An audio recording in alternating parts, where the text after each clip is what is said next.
This is the Scottish Rugby Podcast. The Scottish Rugby Podcast. With Stuart Cameron and Dale Clancy.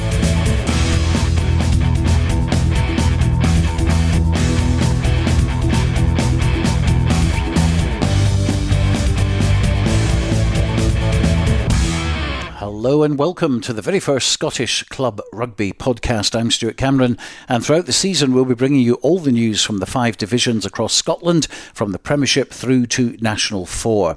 Well, with me today is Dale Clancy, former player with Peebles and also commentator and pundit for Rugby Radio, as well as covering the Super Series for Scottish Rugby Television. And Dale, I think you're as excited as I am with the season kicking off this weekend with 50 teams in action. Yeah, I think it's been a long time coming. It's been a while since we've seen the kind of culmination of last season, the success of all the clubs. Obviously, a big finals day at Murrayfield as well for all the clubs across Scotland, and obviously we've seen that historic success for Hawick as well, winning the double. So, we start again 10-team leagues. I think it's a real good thing for Scottish Club Rugby going forward that it's they've consolidated into 10 teams in these divisions. So, yeah, it's going to be an interesting season. It will be great to see in the first couple of weeks as well as to what the makeups of the squads are. Well, lots to cram in, of course, so let's begin with the Premiership and the Scottish champions Hawick, who went through their season unbeaten over 18 games and then winning the 2 playoff matches to be crowned worthy champions. Yeah, it was a long campaign. There were some tight games in there. It obviously started with a draw, earlier in the season against Selkirk, but then undefeated for the rest of it. It was a remarkable achievement for that squad. Great final as well. A slow start in the first half. I thought Mar had the better of them, and in the end, I think the class perhaps between the two teams did show. But the thing will be backing that up this season. Being able to keep that squad together. There's some slight changes in the squad makeup from what you can see in pre-season, but every other team in that division, Hawick have a target on their back, and the likes of Curry and Mar, Edinburgh Accies, Glasgow Hawks, the teams that were there or thereabouts last year will be hunting them down. What is that thing in the corner over there? That's the elephant in the room. And right at the start, let's deal with this, because a pet hate of mine, which is still in place this season for the Premiership only, luckily not any of the other divisions, but I'm talking, of course, about the playoffs. Now, as last year proved, despite the fact that it was a great occasion, a big crowd at Mansfield Park to watch the match, a team many points adrift of an unbeaten side nearly were crowned Scottish champions because they almost won a one-off match at the end of the season. Now, it didn't happen because Hawick made a miracle comeback to win, but had that not been the case, to me, that would have been farcical. Yeah, and I know what you're saying, but you also say it was a great occasion, and I think that in modern sport, and I know we've had many conversations about the playoffs, and I think we're still in speaking terms, but I like the playoffs. I think the 2 playoff finals that I've been able to cover between Mar and Curry, which falls into your argument in terms of the team that didn't finish top of the pile won the Premiership, and then obviously Hawick versus Curry. Curry unfortunately losing both times, but Hawick finished top of the pile unbeaten, and then they won the final in great circumstances. They'd lost personnel on the field, scored in the last minute. It was, Curry had their mark. They played a brand of rugby which really suffocated Hawick and wasn't able to allow them to really impose their physicality that they had the rest of the season. It was a great, you said it was a great occasion. It was a great, for club rugby to have the amount of spectators down there, the atmosphere at Mansfield Park. It was the same at Millennium. You don't get that if they win the championship a couple of days before the end of the season, because the travelling spectators don't come down, because they'll go, I'm not going down to Mansfield Park to watch Hawick win the Premiership. It's something that at the beginning of the season, all the teams know that you get yourself into the playoff, and then after that is Cup Rugby. And if you want to be crowned the best team in club rugby, go for it. And I think on top of that, the finances and the funding and the occasion that also goes round can only be a good thing for the clubs. So for me, I'm an advocate. I like the playoffs, but I obviously know that you definitely are not. I hate them, but it devalues the league, doesn't it? I mean, it basically says, right, okay, all the 18 games that you've all played, you can scrap that now because we're now going into another competition. And unlike National 1, 2, 3 and 4, where the top of the table gets crowned champions, the Premiership doesn't. Crazy. it's a competition, and I think at the end of the day you've got to think about everything round about it, not just it being a league and unfair, and you have to think about the players who are being involved in it, the coaches, the atmosphere, the moments that you can have with your friends and family, the coffers for the clubs to sustain the game. They know it's the competition at the start of the season, and we then have all that wraparound at the end. Well, the clubs do vote for it, of course, and at the end of the day, they have voted for a playoffs, which is what we have this season. But I can't help but look back at National 1, National 2. We've had just as much excitement at the end of those seasons. In fact, National 1 the last 2 or 3 years has been phenomenal, and you've had 4 or 5 teams actually get towards the end of the season still in with a chance of getting that number 1 position. If we then get to a position where 3rd and 4th are playing each other in the final, I'll maybe have a different conversation with you then. But at the moment, the way it's worked out, I've enjoyed it. I've enjoyed the product, which is, if you want to sell something, you have to then play to the customers as well, and you've probably got a bigger target audience as well if you've got playoffs with 4 clubs. Well, couldn't you just crown the champions after the 18 matches and say, right, okay, you are top of the table, you are the league champions, and then have a separate competition where you do say, right, okay, this is the playoff final or something, but this is for something completely separate? Yeah, but that's I think that's almost like a kind of, just you're putting a trophy on something for the sake of it. It's almost like saying, oh, by the way, you've got fungal toes, but they're the best fungal toes I've ever seen in my life. Because you're saying that, yes, you've achieved something, but you're then not going to win that award. It's going to be something else, because the focus is on the playoff final. That is what they say at the start. That's how you crown the champion. I think the competition as it stands is pretty solid. But what would happen if it was the Football League? They wouldn't even dream of that happening, would they? No, because they have a product. They've got a product there that works, and it's well backed, it's well financed. Does Scottish Club Rugby have a product there that's well financed and well backed? That's a good point, of course, because as we saw with the Emirates FA Cup, that the pre-qualifying first round, £2,250 to the winner, £750 to the losing team, and there was 112 ties, so you're spending 350 grand right off the bat in a FA Cup pre-qualifying before you even get into round 1. So you can imagine as you go up the scale how much money is involved. Without having the product there, then you're not going to attract players or coaches, spectators, sponsors to rugby without having something that's a product. And it's such a difficult market to get in now. There's so many different things to this. You could speak about this for hours. We could, couldn't we? But we're not. We're not. We're going to wrap up. There's I think a 1-1 draw probably. You do make some good points, I have to say, but I'm still very much against it, and you're obviously for it. So it's good debate.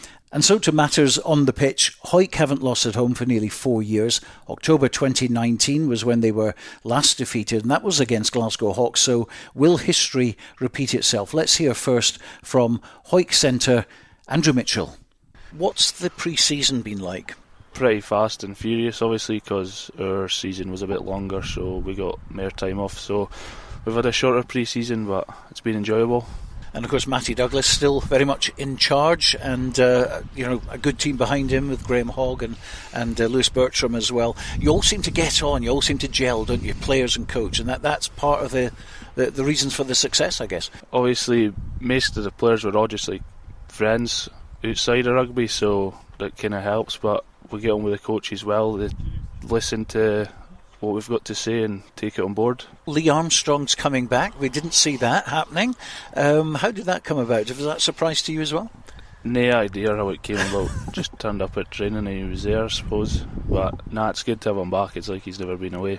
Absolutely. So who are the ins and outs at Hawick this season? Lee's back, Gary Lowry's back, Sean Goodfellow's back, and signed Fraser Anderson for Selkirk. Obviously, I think Ethan and Matty Curry are the only two to leave, so retained the same squad, so there's no reason why we shouldn't compete for both Cup and League again. A nice backline though, isn't it, with Ronan McKean, and obviously Lee Armstrong can come in and do a job as well, and then there's Kirk Ford as well. It's trying to fit everyone in, isn't it, I suppose? Obviously they can only pick so many, so there will be some disappointed boys every week, but it's just the competition and the way it goes. It brings out the best in training and it gets players firing on a Saturday, which is what you want. What about the pressure on the boys this year? Because you're Scottish champions, first time for a long, long time. People will be looking at, shooting you down. And first up, it's Glasgow Hawks, the last team to beat you here at Mansfield Park. So there's a nice story bubbling up here, isn't there?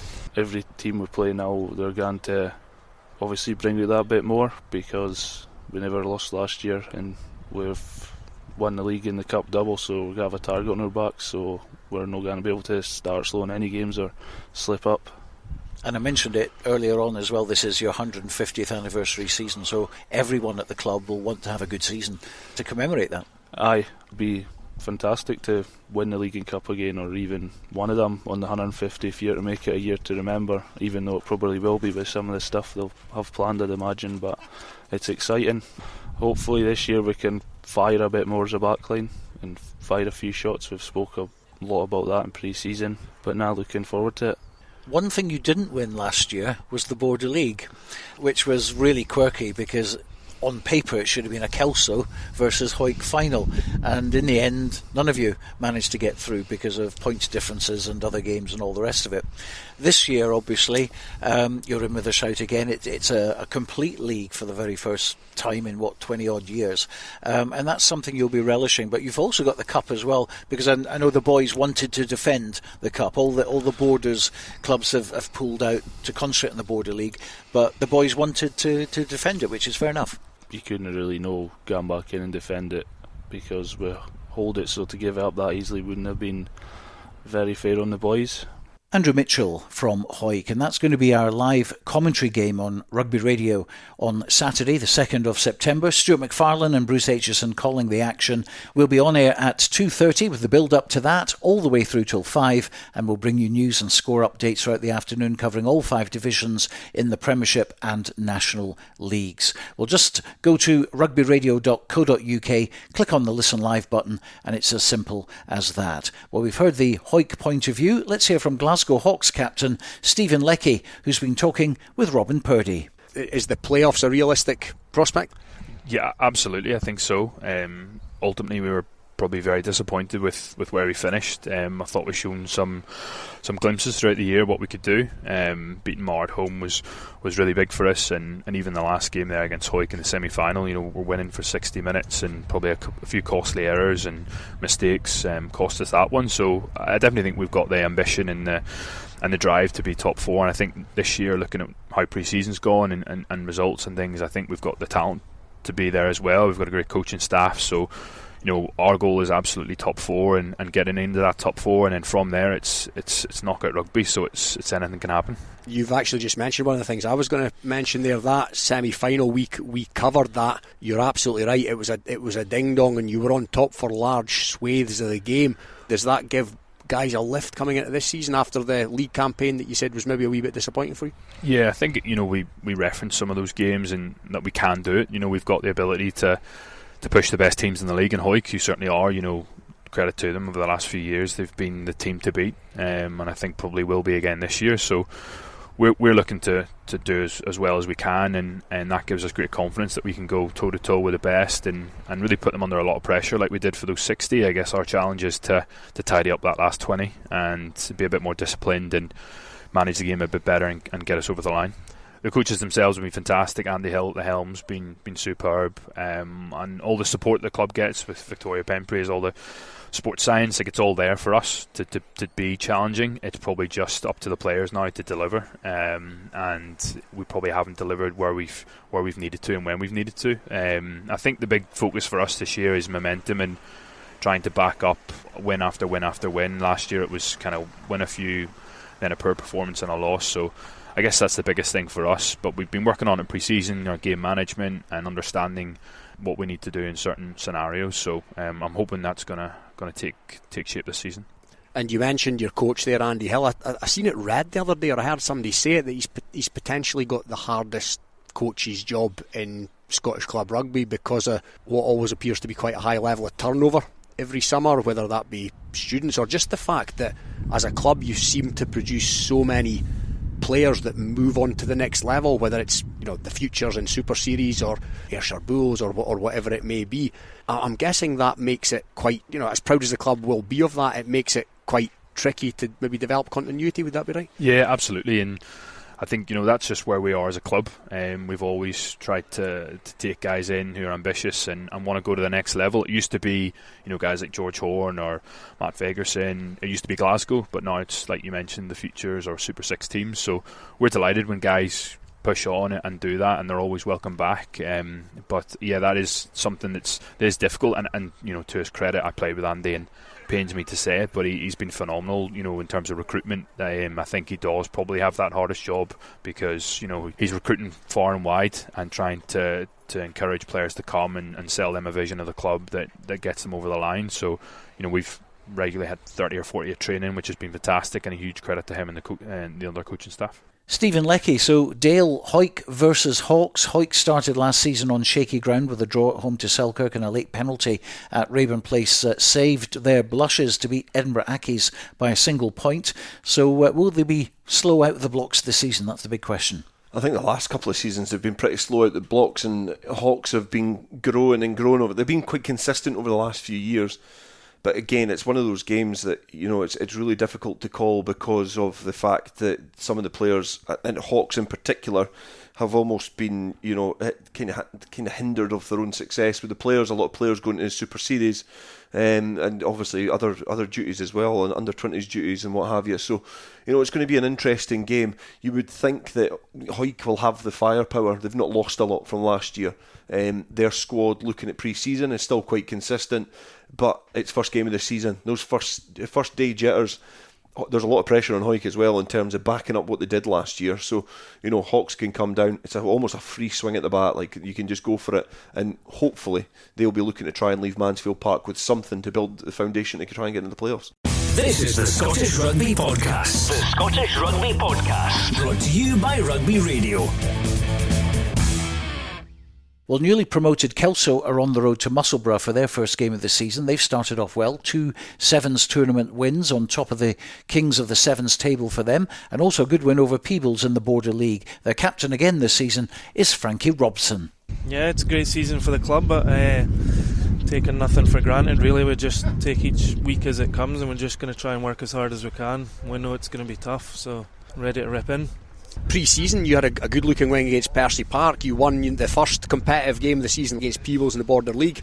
You won Peebles Sevens. You appear to be in a good place, and the boys looking pretty good, Nick, physically as well.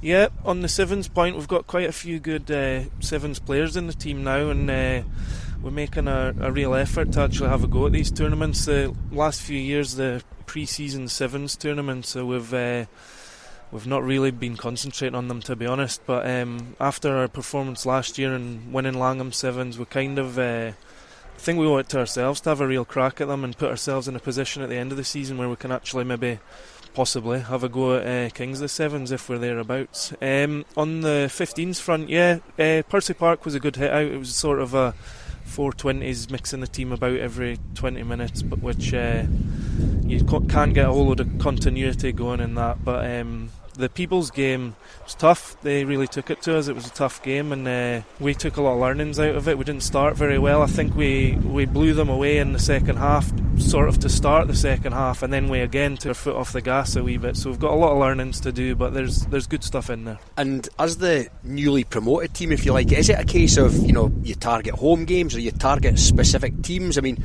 when teams get promoted, for example, from the Championship in England, the football, into the Premiership, they're not really expecting to necessarily go to Man City and win, but they're looking at Wolves at home, they're looking at Nottingham Forest at home. Is it a similar type thing? Possibly. It's kind of a take it week by week basis sort of thing for us. We really want to just have a go at as many teams as we can. We think we're capable of getting some big wins. We're not silly enough to think that's going to come against away at Hawick or away at Curry or anything like that, but we're really keen to put our best foot forward every single week, so I think that should stand in pretty good stead.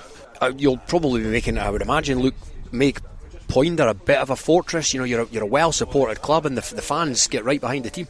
We get great support at home. We're extremely lucky for the support we get at home. That has been a thing in the past where we've not performed away from home very well, and we've relied on that. Last season we got away from that, and I think we only lost one away game all season, which was huge in us going all the way last year. I hope that we don't go back to old habits and fall away from home, but definitely the Poinder support is massive to us. Yeah, you appear to have maintained the likes of Keith Melbourne, etc. Has there been much by way of those in and out? I don't think we've lost any. We've gained one or two, but no massive big signings or anything. We've just got a really good core group of boys that all stick in for each other, and it makes for a pretty good team. Bit of a stalwart at Kelso is Frankie Robson, and a stalwart at Musselburgh is Rory Watt, and I've been having a chat with him.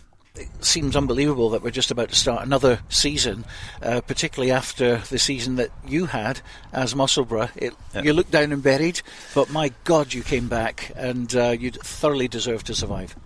Yeah, no, we always knew we could. We went 12 games at the start with 1 win. So naturally heads can go down and things like that, but as a club we're that tight-knit. We've played together for over 10 years, a lot of us. We knew we could come back and do it. Quite often the last 2 times we've been promoted has came down to the last game of the season and we've needed a bonus point. So we know, and historically we can do that sort of thing. So there was no doubt in our mind that we could pull it back, but it took a bit of an effort from the whole club, not just the players, coaches, past players, members, things like that. It took a whole club effort to pull that off. But yeah, it was great. It was a great day. It was over at Hawks. Yeah, we won, and then we still had to wait on the Hoyk result to come in. And that was a close, interesting, wasn't it? That was a close game. Aye, so we were sitting in the changing rooms, kind of nerve-wracking a little bit. But when it came in, it was good celebrations, and it was a brilliant day for the club. In the club's history, it was brilliant. There's only so many days like that you're involved in. And it was a privilege to be involved in it. But we're still here, so absolutely, and tremendous character, and that experience at the end of the season will have given you so much confidence going through to this one. From Christmas onwards, we went on a bit of an upward curve in performances, and even before that, all right, we lost 11 games, but you can learn a lot from that, and the heart that it takes to go from there to then survive and. There's a lot to take from that, and so we're going to take the momentum that we ended up with at the end, and then take that into pre-season, take that into the start of this season, and we're from where we were at this point last year to where we are now, night and day. So we're looking to really kick on against Kelso, and I don't think we'll be in the same situation as we were last year. It's going to be an interesting one, that Kelso on the first day, isn't it? Yeah, we've not played them for a few years because. When we were in the National Leagues we would have played them, but this is our 3rd year in the Premiership now, so we've not played them for a few years, so they'll be a different team, as are we. We play slightly different rugby than we did back then. Yeah, it'll be an exciting game. It should be a nice competitive game to open up with, which is what you want. That's a good contest, that one, Dale, isn't it? Kelso in fine form, buoyant by the fact they're back in the Premiership for the first time in over 20 years, and Musselburgh, who finished off their season so well to perform that great escape which sent GHA down. Yeah, Musselburgh finished the season really, really well, and Kelso obviously coming out of National 1 after a really, really tight National 1 season last year. Ayr and Melrose nipping at their heels. They were able to show that consistency in those big games and get over the line. They probably gave themselves that little buffer, and then that win up in Highland was obviously the thing that capped it, secured it, promotion, and we saw what Heriot's done. They went up. It's really competitive in that Premiership. And that it's probably difficult to pick. At some point last season, there was 4 or 5 clubs that you thought any one of these could go down. Heriots were amongst that, but were able to then find the form, get away from the trap door, and Kelso will take a lot of out of that from what Heriots were able to achieve last year and try and implement that themselves at Poynter Park, because they've got a really strong squad.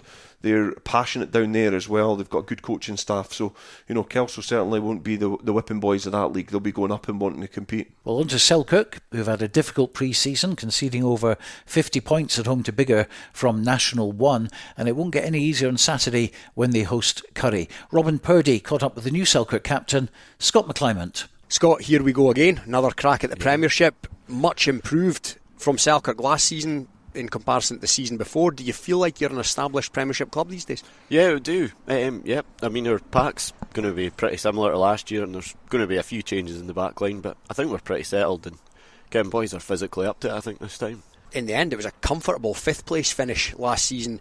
Was there a wee bit of a nagging feeling that a playoff place was allowed to slip through the fingers? Yeah, I think before Christmas time you'd think we were guaranteed to finish top 4, but yeah, after the new year, maybe squad depth, and we maybe were a wee bit complacent in some of those games. We probably should have won, but it's just the way it goes. It's always tough in the Premiership. There's no easy games. The away form was a revelation. It was arguably the home form that meant a 4th place wasn't achieved. I mean, can it start to become a wee bit of a monkey on the back, or is it a case of new season, clean slate after the summer, no need to panic about it? I think boys probably had less pressure on the away days, and then when we're at home we maybe tried to overthink things too much instead of just playing rugby like a bus trip. Yeah, evidently. And pre-season, what's been happening? We were training up against Gala on Tuesday night, which was quite good. It was good of them to come down to Selkirk, and yeah, we were just running set plays against each other, and I think it really benefited both clubs, and quick tempo. Obviously a couple of the coaches are gone from last season, and you mentioned yourself, particularly in the back line, maybe a couple of players that have moved on, Super Series, that kind of thing. Who's in and who's back from injury? Is the likes of Andrew Grant City back this season? Well, Andrew's back, and again he's looking sharp at 12, and Josh Welsh is playing centre as well, and Callum Anderson should be back this season fully fit. Again, he had a kind of injury prone season last year, so it'd be good to see him back playing. As I was saying to the other guys, well, the Cup has essentially, for the vast majority of the teams in this region, has been replaced by the newly formatted Border League. And what's the feeling in the camp about that? And, you know, do players still see the Cup as an important thing, or does the Border League take precedence, or is there a place for them both? I'd say the Border League's pretty good because we won it last year. You guys are returning champions, of course, yeah. But no, I think it's a great thing. I mean, it gives a lot of the National One sides a chance to have get a scalp off a Premiership team, and it's good fun playing border derbies. Boys you play up against, and just a wee bit more special, I think. So there's a place for both? Yeah, I think there's a place for both. Realistically for Selkirk this season, what are the aims? Is it to top 4? Is similar again going to be enough, or going to be happy with, or how does it look? You don't want to go back the way. Yeah. I think we need to maintain our place in the Premiership. I think that's a big thing Selkirk has going for it, and we've got a great clubhouse and great facilities, and again, Selkirk belongs in the Premiership. Scott McClymont and Curry should have been crowned champions a couple of seasons ago. They were top of the league, and then Mar beat them in the playoff final. But this is a team that's consistently strong. Yeah, they are consistently strong. They've been there or thereabouts over the last few years, and unfortunate being beaten in the final twice.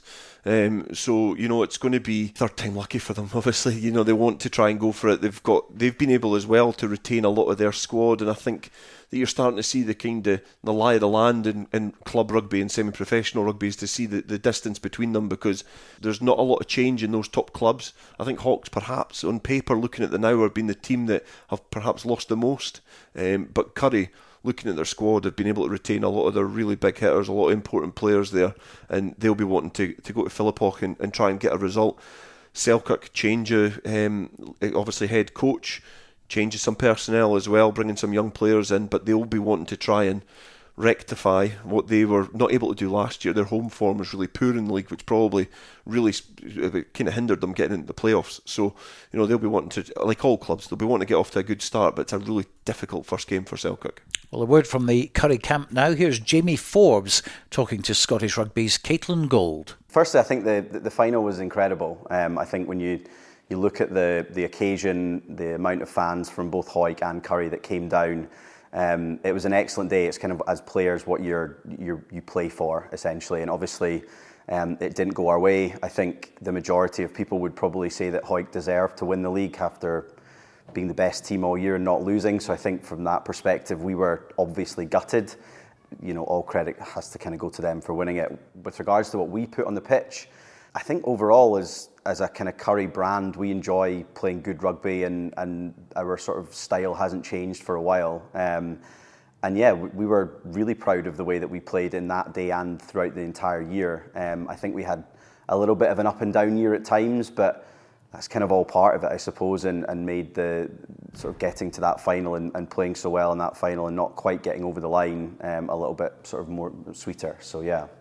What do you think it's going to take to go one better this season then? I think for us it's just kind of trusting what we do, trusting the process, and hopefully the domino sort of finally falls for us. And it is just kind of trying to keep the guys that we've got. We've got a really good core group here that we've managed to kind of keep again this year, and just kind of keep knocking at the door and hoping that, at some point the trophy opens up.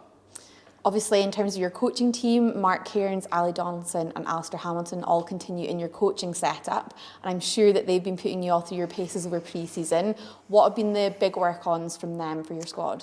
The majority of it, to be honest with you, has been trying to kind of wrap our heads around the new laws and everything that's been sort of changed with regards to the tackle height, and and just trying to understand kind of the best way to potentially sort of which way the game's going to go, really.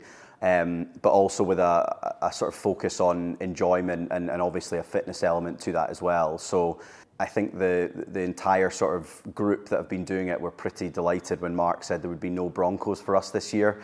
And he kept to that promise. So we've been doing a lot of kind of conditioned games and really sort of fitness for fun rather than the old kind of military style, you're on the line and you're running for 10 or 15 minutes. So that's been a really positive move from the club and definitely one as players we've enjoyed. So, yeah. And obviously looking to your opening round, you guys are on the road to Selkirk. So what are you expecting from that game?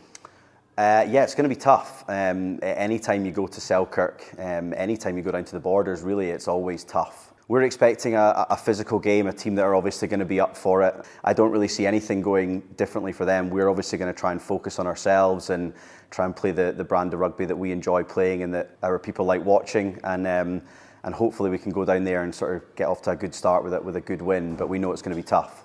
Jamie Forbes, certainly one of the favourites this season, once again, is Curry. Well, staying with the Premiership, Jed Forrester at home to Edinburgh Accies. Head coach last year, Andrew Brown, has gone from the club, with Kevin Barry currently overseeing things. No change as captain this season, though. It's Clark Skeldon, and this is what he had to say to me. So obviously Andy Brown's moved on. I'm not really too sure to comment on that, but we've got Kev Barry back. He's kind of overseeing things just now with the help of Ross Goody and Yid Scott, which is good to see them back down. And on the forward side, you've got Neil Cook and David Grieve. So between them five, there's a lot of experience there. All Jed. Well, exactly, all local. Again, all want the best for the club. So and you're getting good coaching. Hopefully that entices a lot of younger boys to come down and it helps bring us on. And even some of the older youngs, you're learning every week. You can't what Kev Barry's like. He's full of rugby, loves it. So, it's good. And what's the training like at the moment? You getting enough boys from Jed Thistle coming up as well, and some of the irregulars? Aye, well, it's always challenging because you have a festival at the beginning of July, and a lot of boys go on holiday after that, and try to get boys back down in July is a bit always testing. But when you get into August, you start to see the numbers pick up a wee bit. There's been a lot of younger boys, probably more new faces this year than there has been in past years, so it's good to see all of them. Young Mark Glenn stepping up to the Thistle, he was captain there last year. He's getting a chance in the first this year, so it'll be good to see how some of the boys go and test themselves in the Premiership. And kind of the passing of the old guard, there's a lot of older boys moved on, having families, stuff like that, so these young boys are going to get opportunities to play every week and pull the jersey on, and it's pretty much a case of send them out there, see what they can do, and they're only going to get better. So who aren't we going to see at Riverside Park this season? I mean, I'd never say never to the majority of them, but the likes of Callum Young, Robbie Eurston, they've gone away to Australia. Finn Scott is in New Zealand, so you'll not be seeing them. But as to the rest of them, I think you know who I'm on about. The Youngs, by any chance? I'd never say never. I think Gregor and Lewis have been about a long time. I think they've done their bit in their 30s. Still got plenty to offer, but young kids, other commitments. So we're going to try not to depend too heavily on them.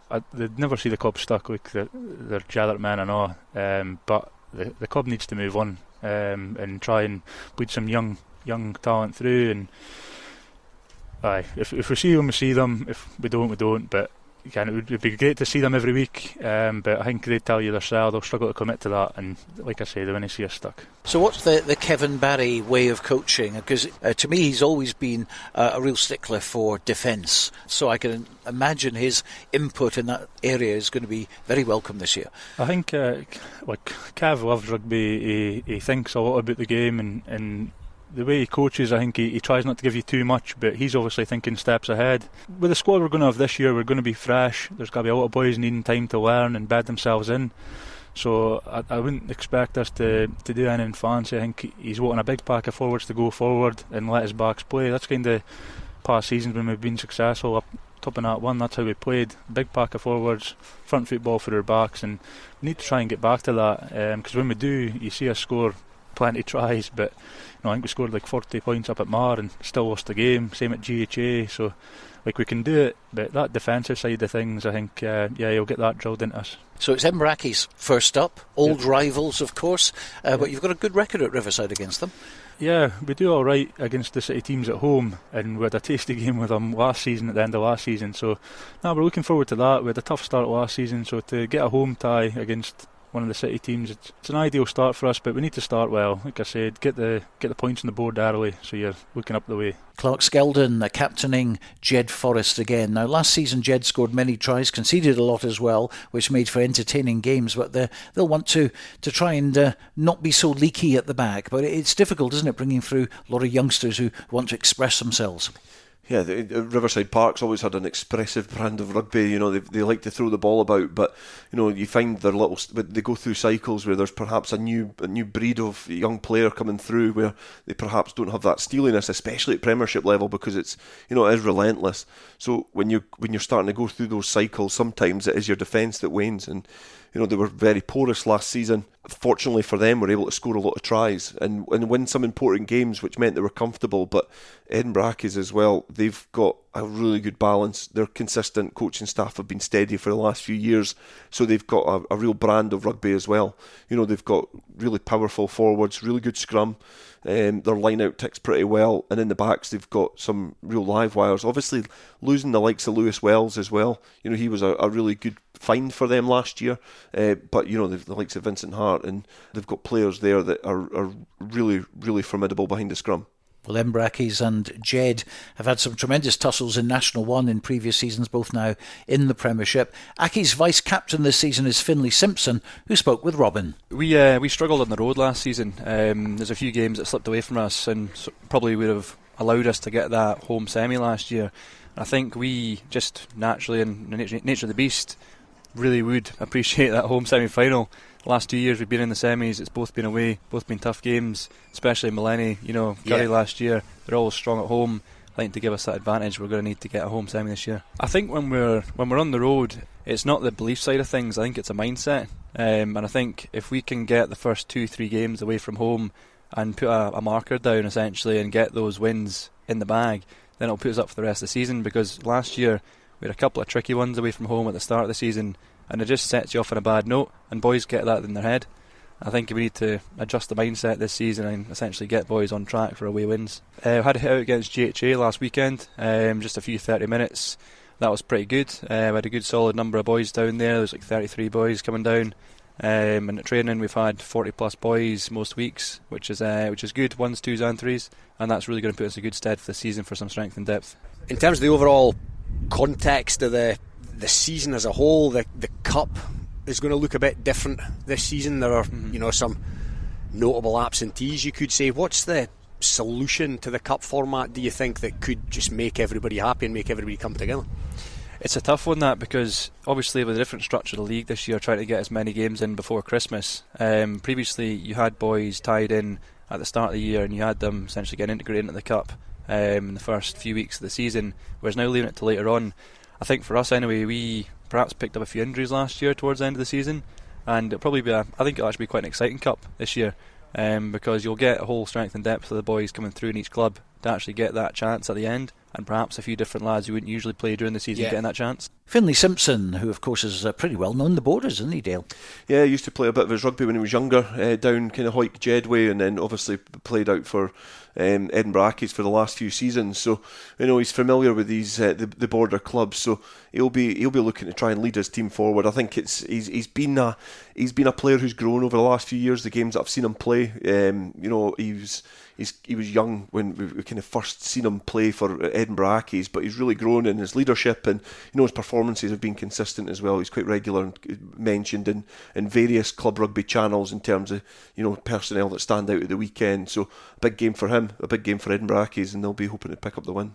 The other match on Saturday, September the 2nd, Heriots Blues will face Mar at Golden Acre. We're going to hear from players from both teams now. I spoke with Mar skipper Connor Bickerstaff, but first, Callum Bell enjoying life at Heriots Blues.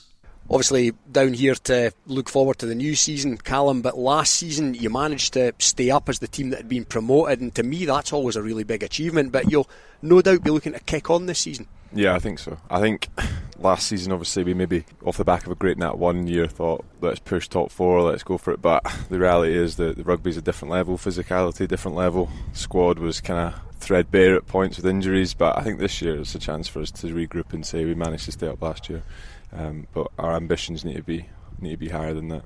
What then needs to change or improve in order to avoid getting dragged back into a dogfight at the bottom of the table? Just consistency. When we get one good win under our belt, just going again the week after. I think defensively as well, everyone knows we've got a style of play at Heriots where we want to chuck it around and play from anywhere, but it's maybe picking our moments, because again in the Premiership you'll get punished for it, maybe not the same way you would in Nat 1 or lower down. Pre-season recruitment, has there been many through the door? And in terms of leavers, obviously Super Series is it always kind of the worry a wee bit that the best players from the club team will get cherry picked by the other side of the club, and similar for good youngsters that come through the school system and the uni system almost might bypass the club team? Or have you managed to pull a few in? I think just because of the stature of the club, you're always going to pull players in, and I think because now being in the Prem, being the only team with a Super 6 kind of franchise in the Prem, you're always going to get a decent pool of players, because they're either going to come and play for the ones in the Prem or they're going to get, as you say, picked for the Super 6. But we're going to lose players. It's been that kind of turnover every year. The kind of 4 or 5 best players are always going to move up, but to be honest, as a club, I see that as a good thing.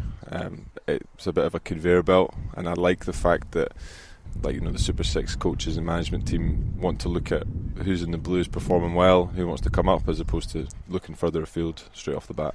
It's a good way of looking at it, I guess. Almost that having the Super Series club in, as much as it can cherry pick some of your players, it can also be used as a recruitment tool, because good young players want to come into the club team because they know that if they shine they'll move up. Yeah, they know there'll be eyes on them as well, because it's still very much a one club mentality. That's what we try and push. There's a lot of mixture within the squads, training on the same nights, eating on the same nights on Thursdays, and you're only one pitch away on a Thursday or Tuesday night. So who's to say that Ben or John Hardy, whatever, will turn around and see you and want to have you up in the main squad. Well, Connor, another season beckons. Kenny Dithnall is the head coach now. We must pay tribute as well to Craig Redpath, who put an awful lot of time and effort into the club as well, and great to see him actually getting a cap now for that Scottish uncapped appearance. Yeah, no, it's definitely worth to mention that, because it's great to see so many guys get their retrospective caps, Craig Redpath being one of them. So a guy that put in many years at the club deserves a lot of plaudits for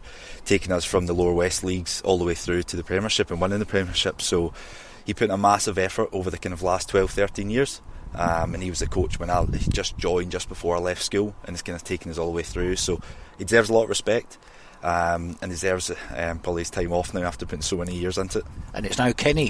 What's he like to work under? Because it's very different now, obviously, from the Craig Redpath, where I suppose, year after year it was same old. You knew who you were dealing with, and now someone fresh obviously has come through the Mar ranks as well as a player. Yeah, no, agreed. Kenny's obviously worked with Craig as a player at Ayr, and then he came to Mar several seasons ago to work as a backs coach and an assistant coach. Now he's getting the whole full coach, head coach job.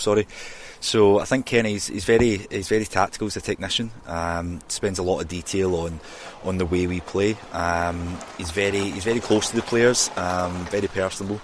I think he'll do really well with the help of Stephen Adair. Different from Craig totally, but I think he'll be quite a good change in the sense of some of the younger guys coming through, the changes we have. Some of the younger guys need that kind of wee freshen up, and even the older heads, it's good to keep us on our toes. So this season then, who have you kind of lost, and who's coming into the fray? We've only lost a couple of boys. Craig Miller's obviously been featuring at the Bulls. Props are very, very hard to get, like gold dust. So I know that they had lost Calvin Henderson, and they brought in Craig Miller, so he's went away there. Set from that, I can't think of too many that we've lost full time. We've brought back a couple of boys, which is nice to see. So who are they? Sefo Taraga, who Fijian boy, he played with us. He was down at Hull playing for a while. He's a winger. He's came back in. Back row Kyle Valance, who is one of the boys at my age, came through the school, played for many years, and due to work commitments had missed out in the last couple of seasons, so it's great to have him back. And a couple of new boys, new prop Alex Apthorpe and back row Callum Smith. So aside from that, we've kept the core, which is great to see. You've got a lot of young guys who benefit from last season, are coming into it.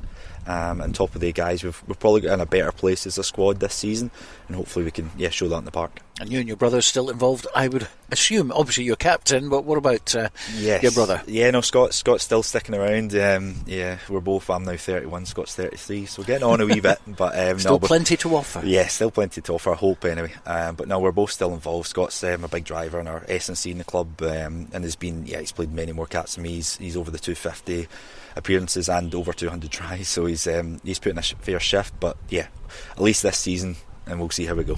Your first match is at Heriot's, always a tricky place to go, Golden Acre. Get no favours down there, but one you'll be relishing. Yeah, no, it is one we're relishing. I've only played there a couple of times before, but the matches we had there have been great. Nice big park that I think suits us. We've got quite a mobile pack, so hopefully it'll be a good opening game. The main thing for us is getting the win, because we know the week after that we've got a big home game against Hoyk, so we need to get focused on the first game. Heriot's were good last season, so we need to be at our best to get a win. Connor Bickerstaff, and before that it was Callum Bell, Heriot's Blues taking on Mar at Golden Acre. This is the Scottish Rugby Podcast. The Scottish Rugby Podcast. With Stuart Cameron and Dale Clancy. Well, let's move on to National 1. Melrose and Gala from the Borders both came very close to promotion last season. Gala were early favourites to go up, but then imploded over the course of a few weeks with some heavy losses, and their chance went from good to slim. This year, they've got a young squad, but will they be good enough to compete at the top end, or is this a rebuilding season for them? Let's have a word with their new captain, Angus Dunn. So Watsonians away in our first league game this year.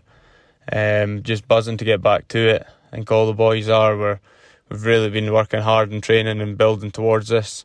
There's a great energy about the club right now, just desperate to get back out there. We've got a good hit out against Kelso at the weekend there. It went pretty well in our eyes anyway, so a lot of younger boys involved, which is great because they were getting experience, but they're putting their hands up for those jerseys and making it a real tough competition for them, which is exactly what you want. Makes boys work harder. So no, just really excited to get back out there and get some competitive rugby again. Angus Dunn captaining the Maroons for this season. Your thoughts on Gala, because as I say, they're a very young team, but they're a very capable squad as well, and the pressure's right off them this year. Gala over the last few years have started to really have a bit of identity in the way that they play. Obviously they've changed coaching staff over that time, but they've managed to nurture a lot of experienced players. Liam Scott, Angus Dunn, a lot of young players as well, like Kerr, Glendinning. Some really good players coming through. I think Aaron McLaren as well I think he'll be a player that will start breaking into the first team. He's a wiry winger, really unorthodox, but I think he'll start to get a lot more starts in the division as well. So they've got young players coming through, new coaching set up, so it's going to be interesting to see. You talk about how relentless and ruthless the Premiership is, but National 1 is going to be another brutal year for those teams. You can almost pick 5. I can pick 5 off the top of my head, teams that I think will probably be in contention. And as we mentioned before, National 1 was the league that kept on giving, and I can see absolutely no difference this year. Yeah, 2 years in a row, it's been almost right to the end. We had a year that there was 5 teams, and then we had about 6 weeks left of the season to go, and then they started dropping off one by one, and there were big games coming up as well. It was the same last year. There was a point where Kelso, Ayr and Melrose were all still in the same kind of, in the same boat. They all had a chance of promotion, and one by one they fell away. Melrose fell away at Poynter, and then eventually Ayr fell away, and it left Kelso with just pretty much the task of going up to Highland and winning. So, that's the interest that you have in those leagues as well. Melrose also contenders last season under Bert Grigg, but they've also got to regroup now under new coach Ian Chisholm. Here's his assessment of his team's away match against GHA. Feels like it's been a really long pre-season, to be honest. We're travelling up to Bradham to play GHA, and look, I think while they're probably a bit of an unknown to us, it's hard to tell who they've lost, who they've gained from coming down for the Premiership. I know a lot of their academy boys will have been told to play elsewhere, so we're not really sure what to expect. However, we have had some pretty good information from our contacts at Alnwick, Accies and Mar, so we're really looking forward to the challenge it's going to bring in the first place, but also looking forward to seeing where we are, get an understanding of where we fit into the league table, and Look, I think with one going up, there's a lot of pressure on. Pre-season's been great fun. We've had great numbers. For a lot of the time we've been sharing a pitch with the Southern Knights on the Green Yards, and that's given us an opportunity to run out against an opposition like that. This weekend we've got about 25 plus players unavailable for selection, either through work, through holidays, through injury. I think that just shows, the strength and depth that we have, that for our ability to still get two squads out and leave a whole other squad out there. The brand of rugby that we're trying to play, we want to move both teams around, and the whole of pre-season's been geared towards doing exactly that. So look, we're excited, and I'm excited to see a lot of our boys get stuck into this. You like say your Struan Hutchisons, your Matty Kleins, your Rolly Bretts, your Kieran Clarks, Ben McLean, Will Owen. I'm nervous and I'm anxious to see where we are. I've got an idea in my head of where I think we are, and I just want our performance and our attitude and our effort levels to just reassure me that we are where we are, and we want to be defined by how hard we work and our ability to use the ball to beat defences. Ian Chisholm always giving us a comprehensive guide to what's in his mind and his teams as well, but seems a very good fit, I think, because he was People's coach last year, and now he's in charge of Melrose. Yeah, stepped up a division, went to a club with a great history, a club that he's got connections to as well. But out with that, he's an intelligent rugby coach. He's got a certain brand of rugby, likes players to play in a certain way. He analyses rugby to the nth degree. He looks at it in immense detail, and I think he's probably got better resource at the Green Yards to be successful, because we talk about the players and the clubs and wanting to see great tries and players break through and be professional and represent Scotland in years from now, but there's also the coach aspect. It's probably more difficult to find that pathway, but it is possible, and there's young coaches out there now that that are wanting to try and get their first rungs on the ladder, and Ian Chisholm's got off to a really good start, good first season as a head coach at Peebles. And then a year on, he's at the hot seat at Melrose, and he's going to have a difficult year. It's going to be a completely different year as to what he had last year, managing players at a lower level. I think he's certainly got the attributes to get a lot of success out of that bunch of players. So they're taking on GHA at Braidholme. Of course, GHA last year on the last day of the season must have thought that they'd done enough to stay in the Premiership. They were running Hawick really close at Mansfield Park. Then Musselburgh got a dramatic late win at Glasgow Hawks to survive. So they'll be looking to bounce back up, but it's not going to be easy, as we mentioned. They're losing key players, so that's where it's going to be difficult to try and decipher where GHA are. At GHA at Braidholme, they've got a lot of really good rugby people there. They've been up towards the top table for a long, long time now, and they'll want to try and get back up there. So I'm sure over the pre-season they've been taking stock, trying to keep the real nucleus of their players. But for both teams, I don't think there's an easy game in that one. But I think it's probably more difficult for Melrose going to GHA for their first game, because GHA, the nature of their relegation last year, will have. Their torches will be lit at Braidholme, and they'll be looking to try and just bounce straight back up. Well, I think Ayr will be there or thereabouts again, and bigger as well. They've had a good pre-season, putting, would you believe, 80-odd points on Berwick at Hartree Mill, and over 50 against Selkirk on the road at Philip Hawke. But if we get anything like the drama as we've had in that division over the past few years, we're really in for another treat. Yeah, I think they're two of the teams that at the moment I'm keeping a keen eye on, because Ayr grew towards the end of the season, but perhaps just had a little bit too much to do. A little bit of inconsistency in there, throughout the campaign meant that they probably had too much to do to overturn the lead that Kelso had. And Biggar should have went up a few seasons ago, then got themselves into contention, and then had a bad run of results again a few seasons ago. And last year they fell off the wagon pretty quickly. Actually, they were out of the race, probably by the turn of the season. So they'll be wanting to really put their hat in the ring, and I think that I'm looking at those 5 clubs: Ayr, Biggar, GHA, Melrose, Gala.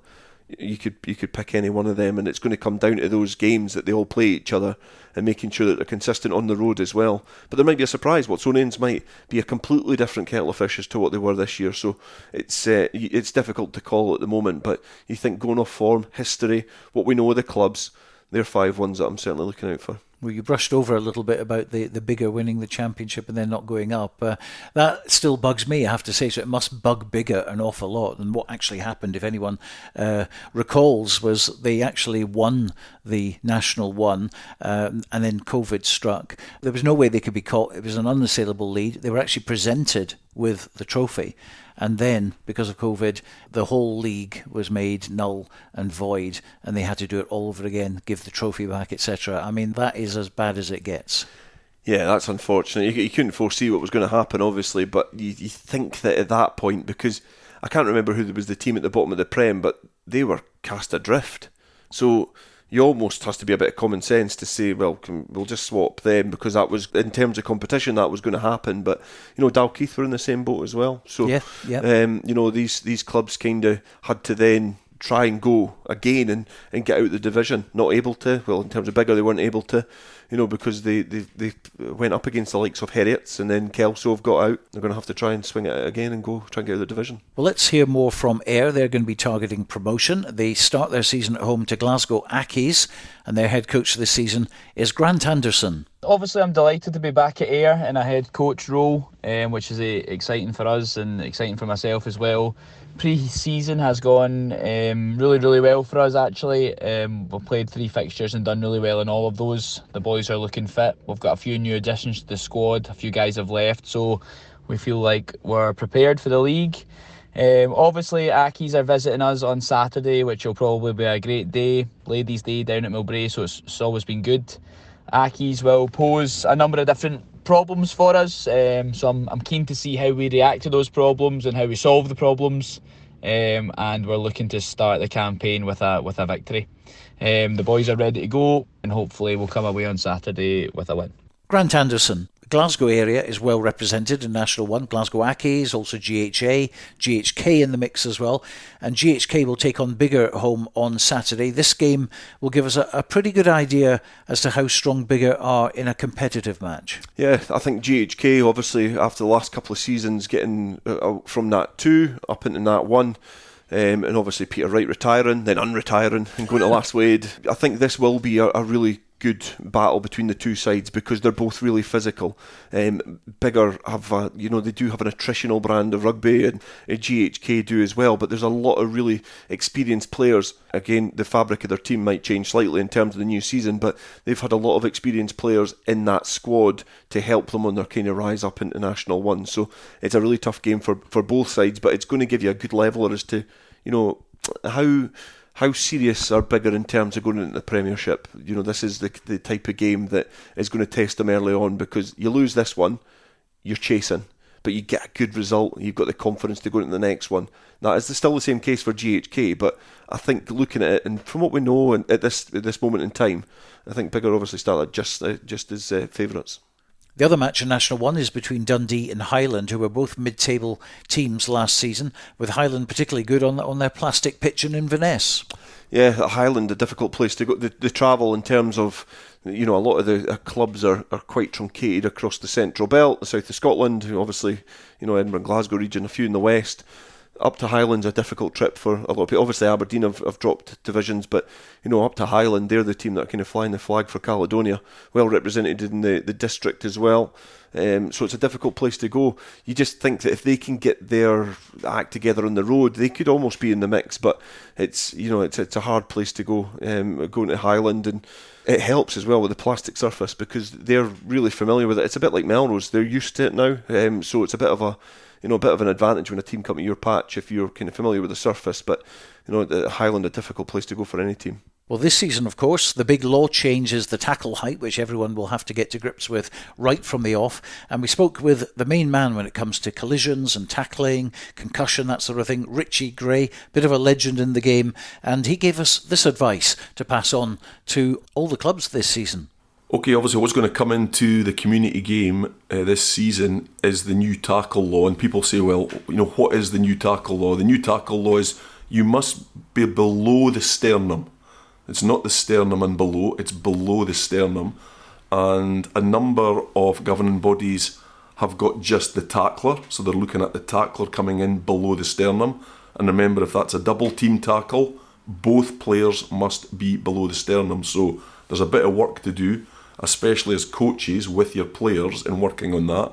And the second thing is, some governing bodies have also gone for the ball carrier. So they don't want the ball carrier dipping or dropping into the tackle at the last second. Sometimes that the big dunt that you used to get with the forearm, some governing bodies are taking that away as well. So you have to be very careful and look at the laws and the guidelines that are going to affect your competition. So there's two key things. One, tackle below the sternum, and two, depending on what governing body you're playing under, the ball carrier may well be in the law and guidelines as well.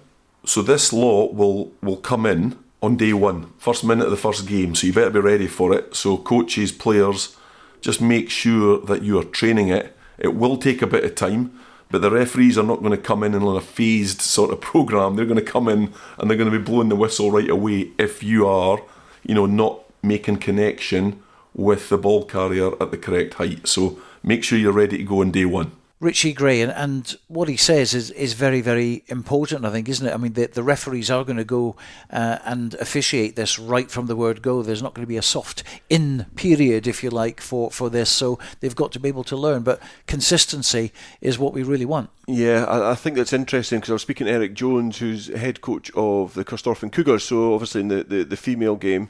And the first weekend that they played, he said the officiating was pretty fair, but there was a lot of penalties the weekend after, and even there were some tackles that were probably on the limit that people were being penalised for.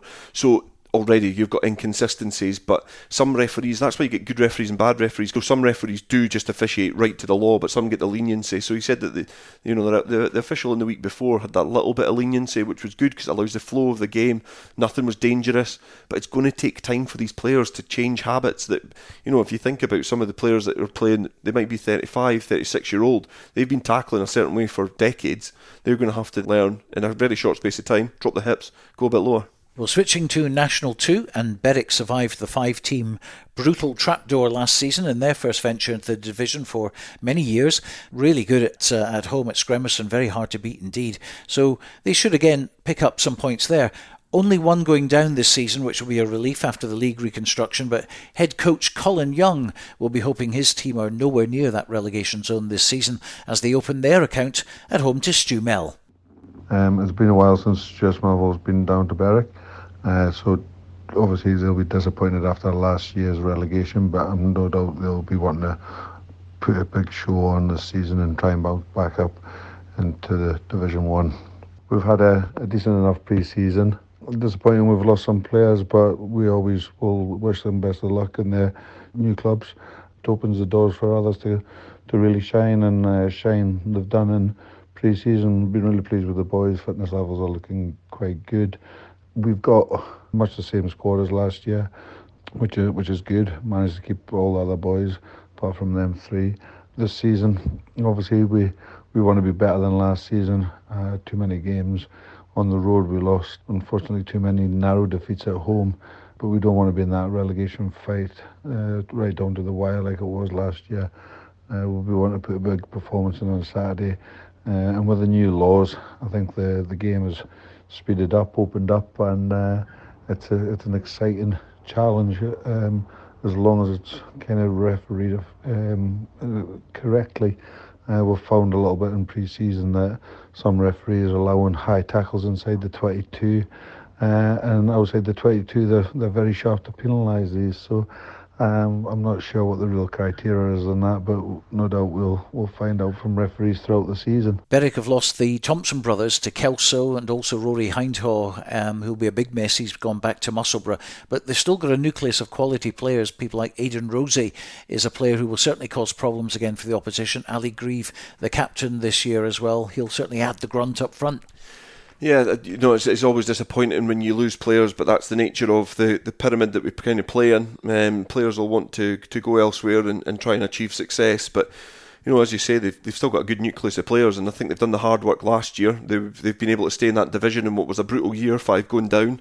They've done well to stay, so it gives them the opportunity to build again, and bring some of these young players through and really focus on the youth setup. Berwick will play Stuart's Melville, who were relegated last season, so a rebuilding effort this season for them under coach Alex Haggart. This off-season has largely been about keeping the group together. We were really lucky, and I think I'd like to give a huge amount of credit to guys like Jamie Sword and Aaron Porteous, Ewan Bowen, Bill Robertson, Ted Truby. We were a losing environment. That's the sort of reality when you boil it down to results. But those guys kept the squad together. They kept the social scene going. The clubhouse was still always busy. And actually, as a result of that, I think we're a place that people really want to be. We've lost Courtney West to Curry. He's our notable kind of like exit. And we wish Westy all the best, but we've been really fortunate in that we've gained a few guys. We've got some exciting boys coming through from the school. Jamie Kane is a fly half, has really added to the squad. He played a couple of games at the tail end of the year, but he's really added to the squad since he's been in over the summer. We're quite excited, but a huge amount of the off season's kind of been looking at two things. The first of which is getting to grips with the new tackle laws. And I think the inconsistency that will probably be in show with the officiating of them. And we've seen that across our 3 pre-season games already. And we've also been looking at our contact conditioning. The reality was we lost a lot of rugby last year, but those end results I don't think tell a whole picture. 18 of the 22 games that we played, we were up, drawing, or within a score at 60 minutes. So we're a good rugby team, we've got ability, but we just didn't have the physical capacity to cope with the rigours of Nat 1. It's a brutal league, and I think that was something that we really looked to rectify. The boys have been hard at it with their strength and conditioning, so yeah, hopefully that'll bear fruit over the next sort of 8-9 months. In terms of what we expect from the year, I think it'd be remiss of us to go down and expect to go straight back up. I don't think anyone's thinking like that. You need to look at what happened to Boroughmuir and what happened to Cartha. Both teams had a similar record to us in Nat 1 and went straight down again. So, we're wary of the trapdoor that is Nat 2 and we're wary of that sort of thing. But we also have to be aware of the teams that we've already played. Falkirk and Newton Stewart are probably at the peak of their cycles. Stevie's done an unbelievable job at Falkirk, and they probably should be, I imagine, and will be looking to be favourites for the league, coming so close last year. Likewise, Newton Stewart have been there or thereabouts over the last 4 or 5 years and have been a brilliant side and play some great rugby. They're a great club. So you kind of expect those guys to be up and around the top. And we've also, last year we were beaten home and away by both Grammar and County, the 2 teams who are joining us in that too. So, this is a brutal league, and we're not going into it with any sort of mindset that we're just, because we're Stumel, we're going to bump straight back up. That's not what we're thinking. We're thinking that we've got a sort of medium-term rebuild, and this year's just about getting the boys back on track, getting that winning feeling back at the club, and getting the people enjoying their rugby. In terms of starting back against Berwick, they finished in some style. Nat 2 last year, with the amount of people who were getting relegated, was brutal. It dragged a lot of people into the mire, and Berwick to go to Pennypit and beat PL when the chips are down to stay up is a really, really, really properly good achievement. When I've been coaching at the club, we've had to go to PL twice with the opportunity to win, to really take us clear in Nat 2, and we failed to do that because it is a really difficult place to go and play rugby. For Berwick to go there under high pressure and win was a brilliant result. We're looking forward to playing them, but we're under no illusions how challenging it's going to be. They are going to be on an absolute high. They're going to look to carry on from where they left off. We're expecting a proper challenge, and I don't think we're under any illusions, and I think everyone at the club is well aware that we're going down there as underdogs. We're still not at full strength. We've still got uni students to come back. We've not played Berwick in a really long time, and I think we just want to go and show them what a Stumel rugby team's all about. But yeah, we're well aware that Berwick away is a stern test to start, but we're looking forward to it. Alex Haggart, very famous clubs, Stumel, like Boroughmuir and West of Scotland, among others, who have slipped down the leagues in recent times, but there isn't a God-given right for any club to stay up there at the top table. No, and it's difficult in Edinburgh. There's so many options to play rugby now. If you want to play at the highest level, if you want to play socially, and they're almost now just caught in that little bit of no man's land in between, because some of the other Edinburgh clubs, Edinburgh Accies, for example, Curry. They're the teams that have really kind of pushed forward in the birth of the semi-professional era, and Stuart Melville, it's almost slightly passed them by. It's difficult as well because they were synonymous with having such a successful school setup, but a lot of those good players now, if not only they're going to a different school, but they're almost straight into the system, so they don't get the chance to maybe represent the club team as well. So it's difficult in Edinburgh, but such a historic club, and they've been at the highest levels of club rugby, and I'm sure that they'll be disappointed to get relegated, but they'll be wanting to try and bounce back, consolidate and push on. Aberdeen Grammar, another club who have had back-to-back relegations, slipping from the Premiership to National 2 very, very quickly. And they've brought in a new coach this season, Eric Strachan. Yeah, I think it's difficult. I feel so sorry for Aberdeen Grammar because they had great backing, were in the Premiership for a long time, a really, really difficult team to play. Almost like what we're saying about Highland, when you travel up there, it's a bit of an anomaly in terms of Scottish Club Rugby because everything's so truncated in the Central Belt. But in the Cali region, it's difficult for those teams to really survive because personnel go elsewhere. So, they're travelling for work or whatever. It's hard to retain those players. So, when it came to the Inter-District, it was great to see Cali win because, they got a bit of success. You'd hope that would then bring a little bit of, encouragement to the players and the clubs to then push on. But Aberdeen Grammar, a really, really good club. Played them a few times up there. Came down as well to the Gates, and I've played them at home and away. Really good club, and I'm sure there'll be another club like Stumel will just be wanting to consolidate and then push on. So hopefully the changing coaching staff allows them to do that. Well, Aberdeen home to Stirling County, another club who were relegated last year. Let's get the thoughts of their head coach, Craig Deakins. And the squad and the coaching team are really excited about going up to Aberdeen this weekend. We believe we have done the hard work needed to go up there and challenge and actually beat Aberdeen this weekend and start the season off strongly. Obviously, we were really disappointed last year the way their season finished off, being relegated from National 1 into National 2 and came down to 1 point at the end of the day. So the learning points obviously for the coaching team and the players where, small margins can win and lose your games but also can get you relegated. Moving on to this season, we've been working really hard for the last couple of months with the players in the gym and on the pitch. We have got a really young squad of players, especially the guys, because we back the youth that are coming through our systems at the moment. So we're trying to get the transition group from these 18s coming up, trying to create the right environment to allow these boys to learn and develop and play senior rugby. The club's fully behind supporting these young players into senior rugby. For us, it is about the long-term gains, not the short-term gains. And if we can get it right with these players playing at a high level and training at a high standard week in, week out, the paybacks long-term for the club are going to be absolutely massive. This year, the coaching team for the first 15, Mark Hunter is going to be the set-piece coach. Tom Chapman's been promoted up to be the backs coach, and Simon Talbot's been brought in to be our defence coach. We know that National 2 is going to be a tough league. There's really good teams in there with talented, experienced young, older head players. They're big physical teams, so we're under no illusions that it's going to be a tough season for us. Especially the first game up's Aberdeen away. We played them twice last season in the Cup and the League, and both games came down to the wire. They're a really strong, formidable team at home. Craig Deakins, head coach this season at Bridgehall, and Stirling have always been a club which produces quality players and of course have one of the Super Series franchises. It's one of the challenges that they certainly have is trying to make sure that they commit to both sides of that. With it, we said that Heriots and obviously Ayr have been able to do quite well. One of the big things about the franchises is you need that really solid club and behind it, your link-ups and your partnerships. So, another team that I found it really difficult in the birth of the semi-pro era. Peebles promised a lot under Ian Chisholm last season, fell short in the end.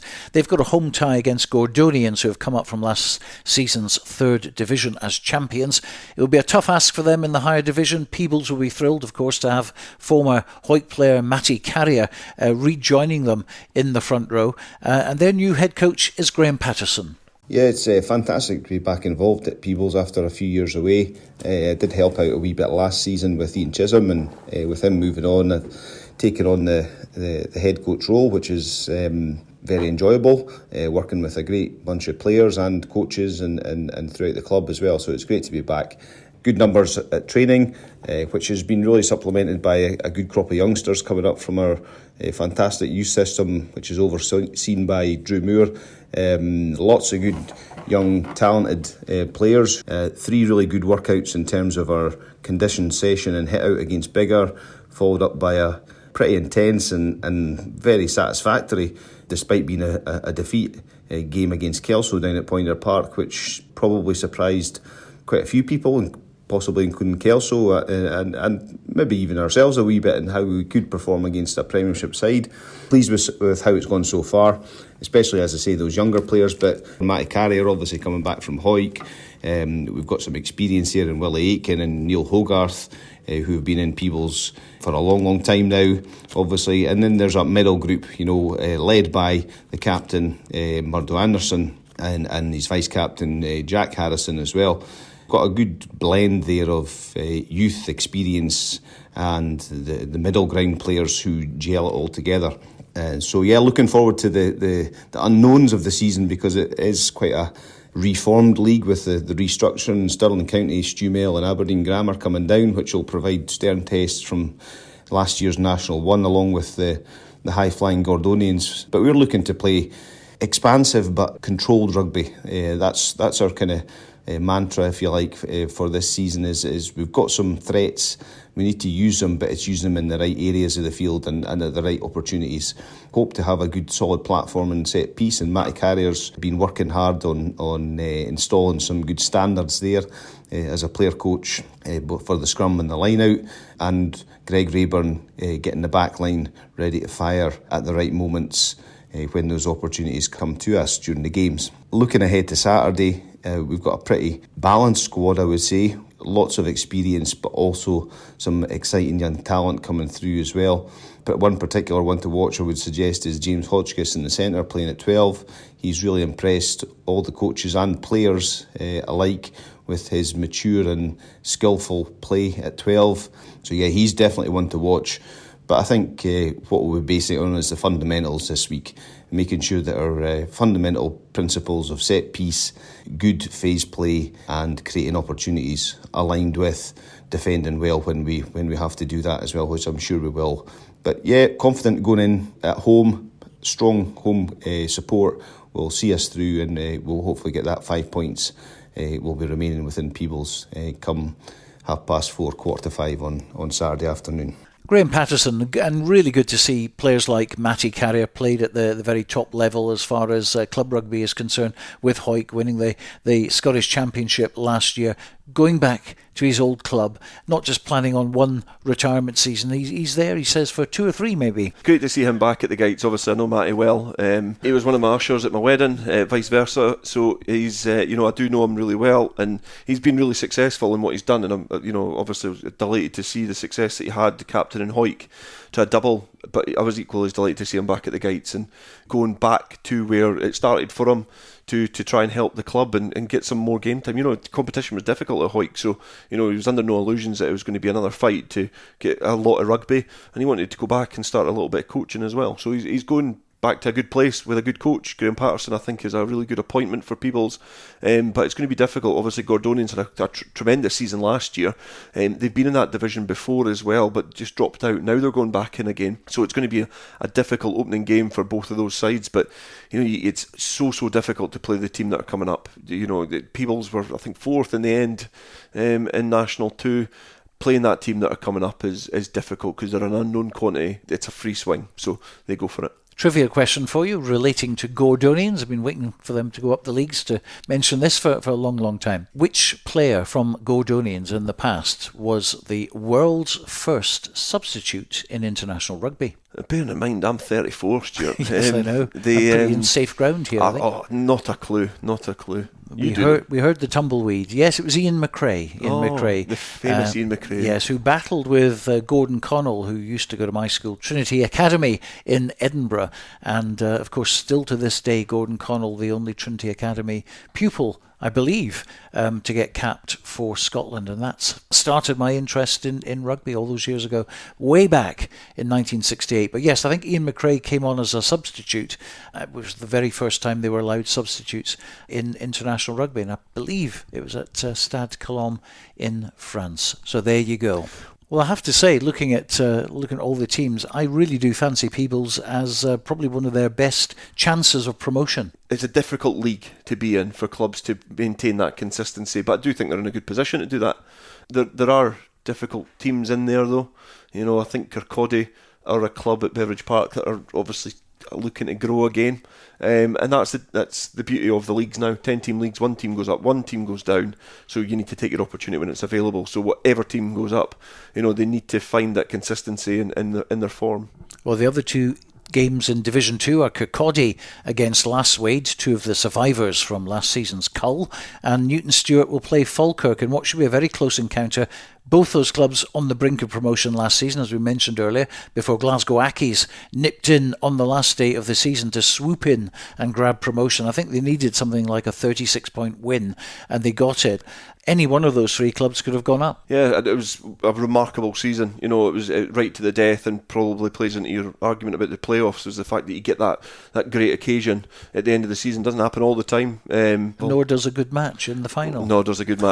Nothing's guaranteed in rugby, is it? So, but yeah, it was a great end to the National 2 season. Let's take a look at National 3 briefly then. Peppered with the 5 relegated teams from National 2 last season due to the reconstruction of the leagues from 46 clubs and 4 divisions to 50 clubs and 5 divisions, which is what we have this season. So it's Alan Glens versus Hillhead Jordan Hill, Cartha Queen's Park against Preston Lodge, who went down on the last day of the season when Berwick beat them at Penny Pit. Dumfries will host Boroughmuir, Howe Fife play Hamilton, and West of Scotland, with a rich history, host Orkney.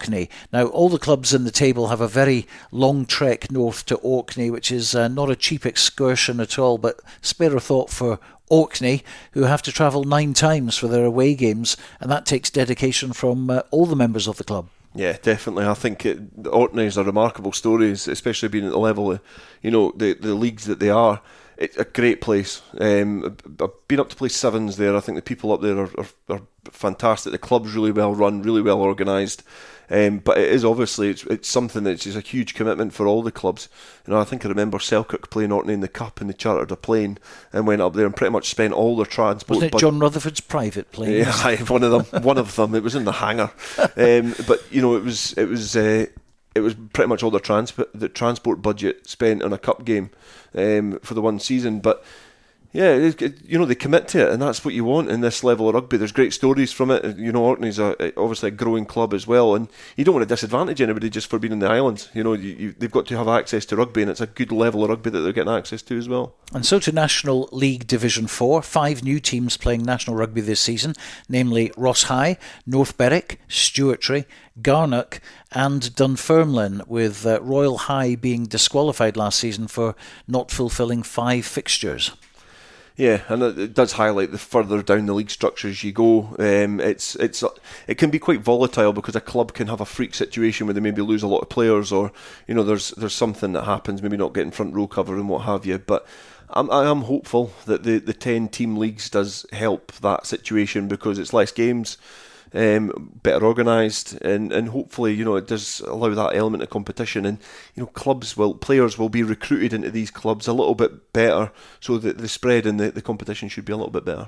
Well, I went up to watch Garnock play St Boswell's when St Boswell's went on that very, very long unbeaten run, and Garnock won that day, so I think it was a bit of a jinx. But Mark Bennett, of course, connected with Garnock, former Scottish international. So Garnock playing Ross High, a match between the newbies there. Greenock Wanderers will play White Craigs. Murrayfield Wanderers are at home to Perthshire.